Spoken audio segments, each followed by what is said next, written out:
Why steampunk?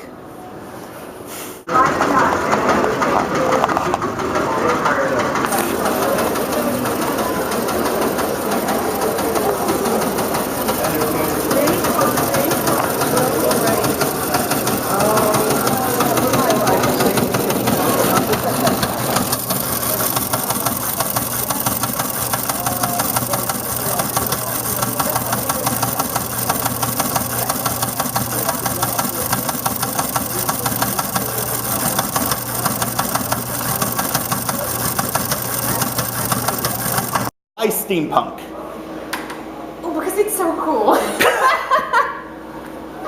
It looks cool, it does new things, it interrogates history, and I'm a writer and I do history stuff and I do gender and women's studies stuff, and it all seems to come together in a way where you can also go, everything is shiny!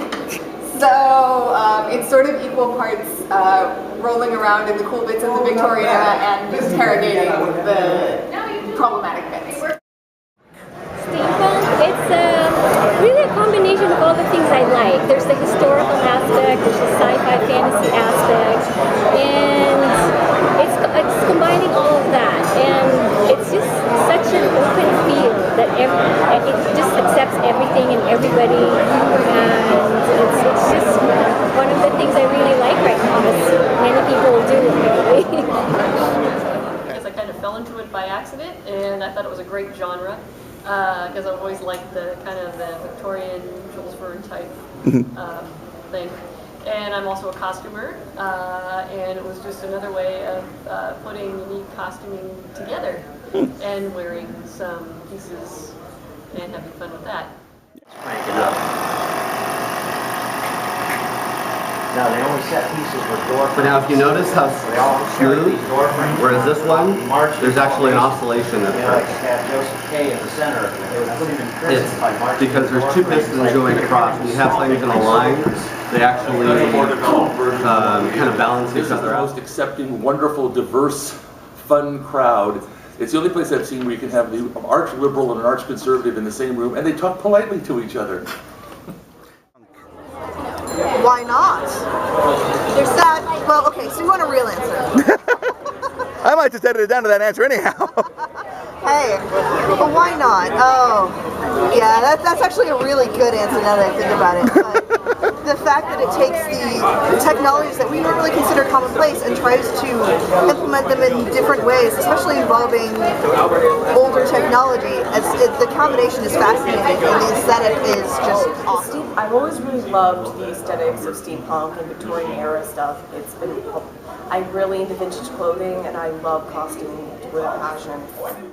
Starts out like this, and it extrudes down to 1/10 of a millimeter. And we can at least 3D print them, so we can make them. And then it prints one layer at a time, and the plate drops. No, it's actually extruded, 3D printed. Right, so the plate's doing the vertical, and that's doing the horizontal. Yeah, so the plate does the Z, and then the other does the X And you can see the quality on that. That's straight off the printer. Well, the corsets are really cute. Because I get to make costumes and get them as creative as I want. I don't have to stick to any particular genre with these things.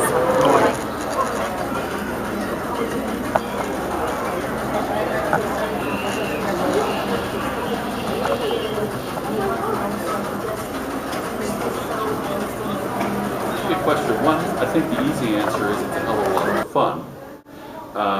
And two, I think I'm going to go back to the Victorian area, as we should in something like this. Victorian area was a mashup. The Victorian area was a time when we, through centuries of progression, we reached a point, and Matthew Arnold talks about this symbolically, like in stanzas from the Grand Chartreuse. We have 1 foot in the old world and 1 foot in the new world, right? We have Charles Darwin, George Lyell, discovering things that are making us question our concept of God, question how the universe works, and we're getting solid evidence, and it's changing the world, and it's causing all kinds of anxiety. It's a mashup. The old rules don't work anymore, so we have to make up new rules, and we have to get very creative, and I think that speaks to this generation, and it speaks to our time, because we're in kind of a new mashup. We're discovering new technologies that are putting us on our ass and making us rethink ways. about going through lives, and so it just seems like a natural progression to me. And if we have to explore these things and write about them and make movies about them, let's have a hell of a lot of fun. We start to do stuff. And balloons were one of the first ones. This is actually a set of cards. We'll be seeing a whole bunch of these. Done in Germany by the Hildebrand Company that were called In the Year 2000. And they were views of what they thought the year 2000 would be like. Now, one thing that is universally true is that visions of the future are more about the present than the future.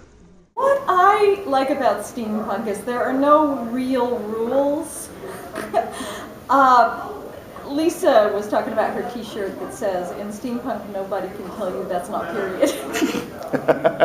So you could just kind of go with it. You could be creative and goofy. As creative and goofy as your own creativity and goofiness will allow.